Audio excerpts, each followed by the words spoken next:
नमस्कार, न्यूज प्रवक्ता में आपका स्वागत है। मैं हूं आपके साथ रूबी और आइए करते हैं खबरों की शुरुआत। शुक्रवार की सुबह घने कोहरे के कारण झांसी के मौरानीपुर में एक भीषण सड़क हादसा हो गया है, जिसमें बस और एम्बुलेंस के आमने सामने हुई टक्कर में एम्बुलेंस में सवार 4 लोग गंभीर रूप से घायल हो गए और एक बीमार महिला की मौके पर ही मौत हो गई। घटना की सूचना मिलते ही मौके पर पहुंची पुलिस ने एम्बुलेंस में फंसे घायलों को बड़ी मशक्कत के बाद बाहर निकाला और उपचार के लिए सभी घायलों को झांसी रेफर कर दिया। क्या नाम है आपका? इमरान खान। इमरान खान।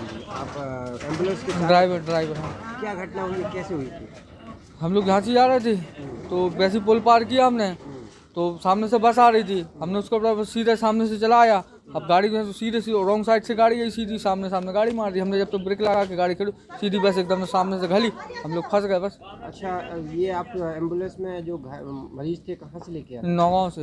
नौगांव से। सर, अभी ये एक एक्सीडेंट आया है, इसमें कितने लोग सवार थे, कितने लोगों की क्या स्थिति है?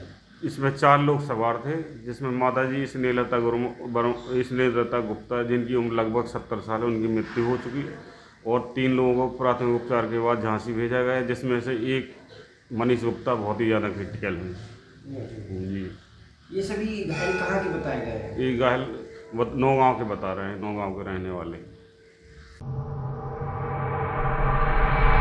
इधर यूपी के औरैया जनपद में एक ऐसा मामला आया है जहां शादी में रोड़ा बन रहे अपने धर्म को महिला ने परिवर्तित कर लिया और धर्म बदलकर दिल्ली में महिला ने शादी रचा ली। वहीं इस पूरे मामले में लड़की के पिता ने पुलिस से शिकायत कर लड़के के खिलाफ मामला दर्ज कराया। दरअसल एक मुस्लिम युवती ने परिवार वालों से बगावत कर हिंदू युवक से दिल्ली के आर्य समाज मंदिर में शादी रचा ली। इधर लड़की के पिता की शिकायत पर पुलिस ने लड़का लड़की को बरामद कर लिया। पुलिस ने लड़की को मजिस्ट्रेट के सामने बयान के लिए पेश किया, जहां उसने स्वेच्छा से भागने और शादी करने की बात कही और पुलिस के सामने आर्य समाज में शादी के सर्टिफिकेट पेश किए गए। मजिस्ट्रेट के अवलोकन के उपरांत इसमें अग्रिम विधिक कार्रवाई की जाएगी।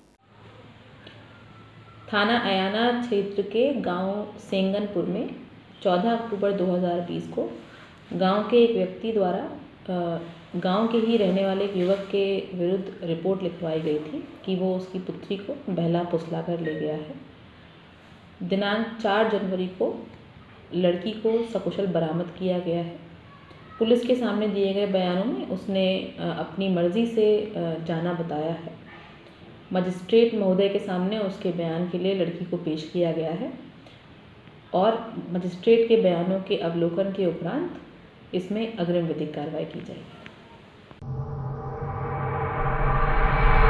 गाजीपुर बॉर्डर पर कड़कड़ाती ठंड और झमाझम बारिश के बीच किसान अपने आंदोलन को लेकर बॉर्डर पर डटा रहा। भारतीय किसान यूनियन ने काले कानूनों के विरोध में ट्रैक्टर रैली निकाली। भारतीय किसान यूनियन के राष्ट्रीय अध्यक्ष बलराज भाटी ने कहा कि जब तक तीनों काले कानून सरकार वापस नहीं लेगी और एमएसपी को गारंटी नहीं देगी, देश का किसान दिल्ली के बॉर्डर पर आंदोलनरत रहेगा। वहीं यूनियन के राष्ट्रीय मुख्य महासचिव ने कहा कि तीनों काले कानून केवल किसानों के लिए ही नहीं है, ये तीनों ही काले कानून देश की 135 करोड़ जनता को प्रभावित करने वाले कानून हैं। वहीं भारतीय राष्ट्रीय महासचिव उधम भाटी ने कहा कि एमएसपी को गारंटीड किया जाए और किसान द्वारा पैदा किया गया सभी खाद्यान्न पर कानून बनाया जाए। जो भी मंडी एमएसपी पर खाद्यान्न नहीं खरीदे, कानून में उसे सजा का प्रावधान हो। राष्ट्रीय सचिव सुनील भाटी ने कहा, जब से देश आज़ाद हुआ है देश में बहुत सी पार्टियों ने राज किया, लेकिन बीजेपी मोदी सरकार किसानों को दबाने का काम कर रही है। बारिश हो रही है जोर से, आप उससे किस तरीके से बच रही हैं?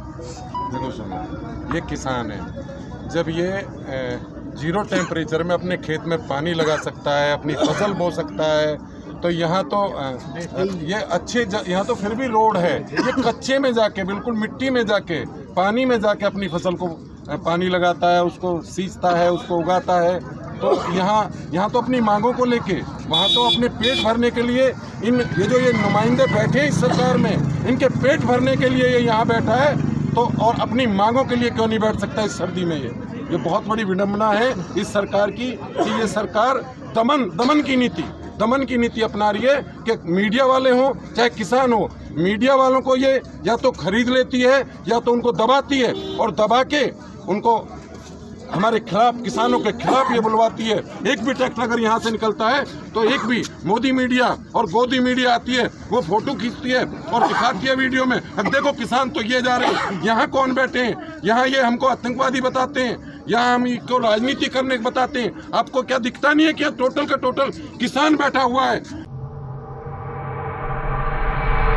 बुलंदशहर के सिकंदराबाद के गांव जीतगढ़ी में जहरीली शराब से 4 लोगों की मौत हो गई। ग्रामीणों का आरोप है कि शराब और आबकारी विभाग की साठगांठ से जहरीली शराब बेची जा रही थी। शराब माफिया कुलदीप प्रिंस इंडिया नाम का ब्रांड बेचता था। वहीं घटना के बाद शराब माफिया कुलदीप फरार है।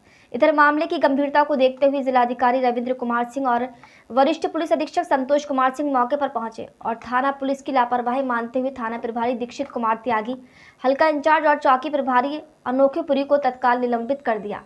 इस मामले में 3 लोगों को भी हिरासत में लिया गया है। शराब पीने से कुछ लोगों की मौत हुई है, कुछ की हालत बिगड़ी है।